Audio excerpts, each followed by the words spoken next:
chapters which follow invite us to step off the bandwagon piled high with the latest leadership trends and recover the ever-ancient, ever-fresh wisdom of incarnational leadership, and not as just another paradigm to try on for size, but as God's chosen way. In this book, our friend Bill Robinson points to Jesus, not as a mere model for us to emulate, but as the one who incarnates his very presence through us. What God did in Christ, God does through us as well. Deeply personal and refreshingly honest, this book emerges not so much from research or scholarly objectivity, although there is plenty of that too, as it does from the lively interaction with students, staff, and faculty, which has come to define Bill's leadership style. The style that sets him apart as an incarnate leader himself, not merely personable, but thoroughly personal. We have watched him live out what he has written here, watched the words become flesh and dwell among us. He has practiced the inversion of biblical leadership.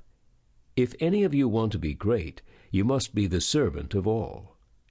He has managed to avoid the seductive anti-gravitational pulls to the distant top, remaining instead engaged in his community and with the people he's been called to love and serve.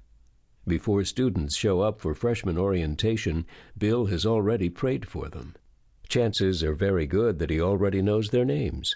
He is as comfortable taking off his shirt and playing a pickup game of basketball as he is putting on his academic gown and conferring diplomas to his students. Either way, and including everything in between, he leads from among his campus congregation, thereby incarnating the presence of the risen Lord, who shows us how to do it. Bill has been a leadership mentor to many people, through his writing and through his relationships.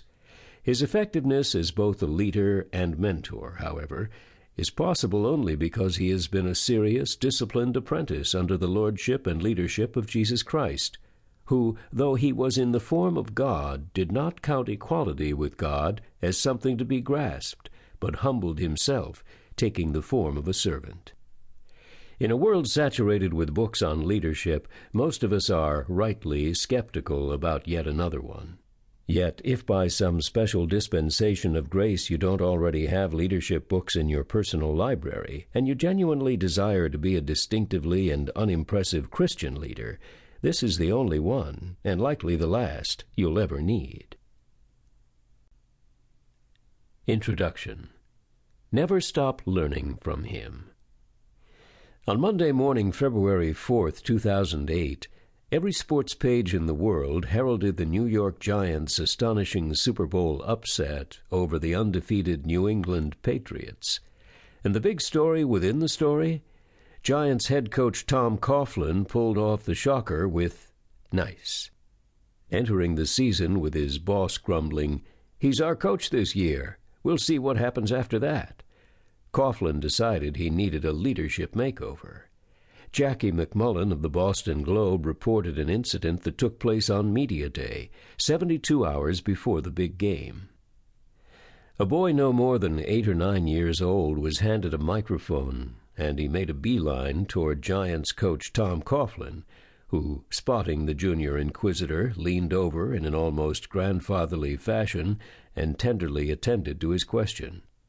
"I hear you've been a lot nicer this year," said the child. "Who put you up to that?" said the coach to gales of laughter. After going 8-8 in the 2007 season, Tom Coughlin met with his veteran players. They told him he yelled too much, communicated too little, and listened barely at all.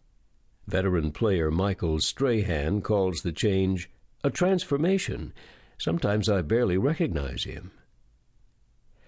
Tom Coughlin spent 3 years trying to change his players. It didn't work, so he decided to change himself. And that's what changed his players. Now they're all sporting Super Bowl rings. Whenever a student of leadership hears a story like Coughlin's, a predictable line of questioning is not far behind. Can leaders really change? How embedded is my leadership style? Should I shoot for transformation or settle for tweaking? Are leaders born or made? Is it nature or nurture that makes a leader?